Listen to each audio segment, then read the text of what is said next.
Welcome back. Florida Governor Ron DeSantis apparently not done with Disney just yet. DeSantis announced upcoming legislation that would void a development agreement which safeguards Disney's self-governing power. So the governor is also suggesting several other actions that the state could take against Disney. Watch this. If you look at this whole special district, Walt Disney Corporation obviously owns a lot of it, but the district owns other land. People are like, well, what should we do with this land? People have said, maybe have maybe create a state park, maybe try to do more amusement parks.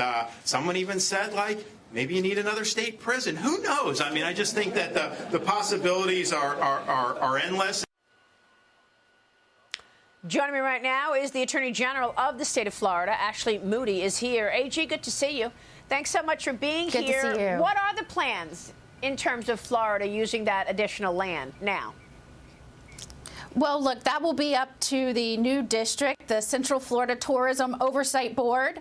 I think the concerns are that in the 11th hour, the last board, which had large influence by Disney, passed this agreement that pretty much aimed to strip the new board, the new governing board, of many significant powers.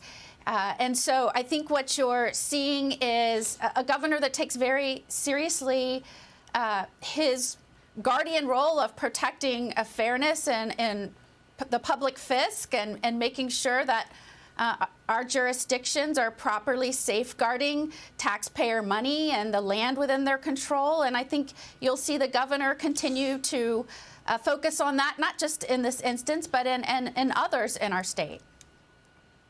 AG, was he serious or was he joking when he said you could put a prison next to the Disney property?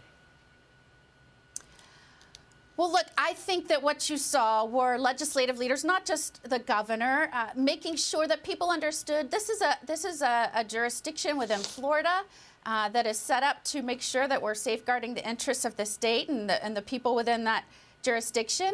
And I think you will continue to see leadership ensure that there is fairness in how we conduct business in this state as it relates to those districts.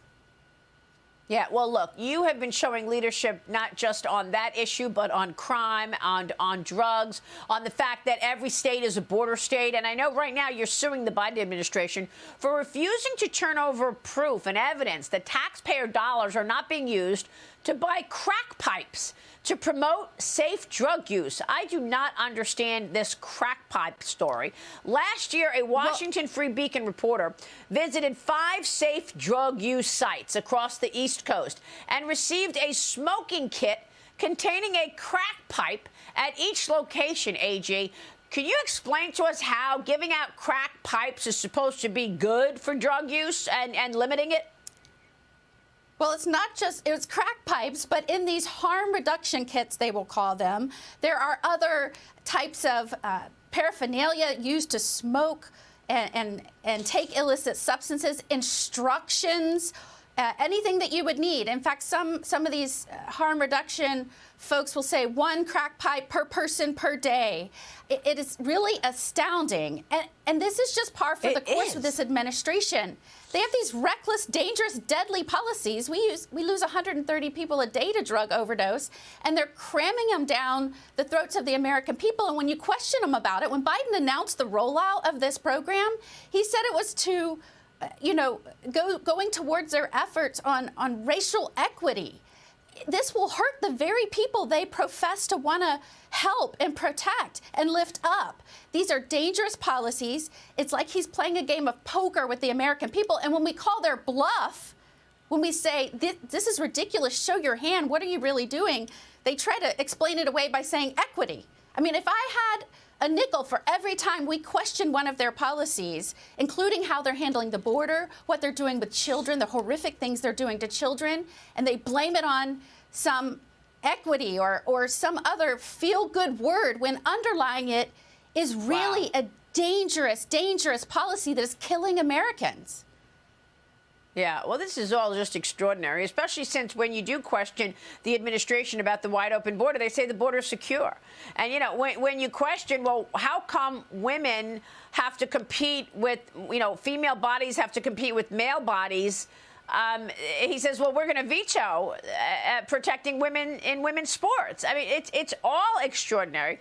AG, you're calling on Congress to investigate the administration and their handling of the human trafficking, pointing to new evidence released by a Florida state grand jury, which showed that the federal government lost track of more than 20,000 children. This is incredible. Your letter to Congress, you write this: the grand jury had unaccompanied alien children testify that they were pimped out by their aunt, who in reality was somebody they did not know at all. So in other words, the drug cartels are grabbing kids, making believe that they're related to the kids, and they're pimping out these kids? So you're exactly right. The transnational criminal organizations are smuggling children into this country. The Biden administration is helping them do it. They're facilitating the last leg of this. And Governor DeSantis said, look, we know that children are exposed to harm, so we're going to take politics out of this. We're going to have a grand jury, folks that are pulled from Florida's population, politics not involved. Look at this. Look at the facts and what's happening. And Maria, I just want to read this one sentence. The grand jury found children were exposed to horrifying health conditions, constant criminal threat, labor and sex trafficking, robbery, rape, and other experiences not done justice by mere words. That is from a grand jury's finding. And so absolutely, we need Congress to further investigate this. This is not happening just before they get to the border, just while they're crossing the border, before they're handed over to the Biden administration. This is what is happening after they are taken into custody by the Biden administration, and they facilitate the last leg of them being transported throughout the state and placed with people sometimes they don't even know. In one instance, an address was given for a strip club in Florida where these kids were to go. So this is unconscionable. As a mother, not just as Attorney General, as a mother, I demand that our government look into what this administration is doing to protect these kids. Yeah. I've seen a lot of this up close and personal as well when I went to the border several times. It's just extraordinary. AG, we're going to be watching this. And, you know, all in the face of this, Joe Biden calls MAGA Republicans extreme. Wow. AG, thank you. Ashley Moody, we're going to be following your work. We appreciate your time this morning.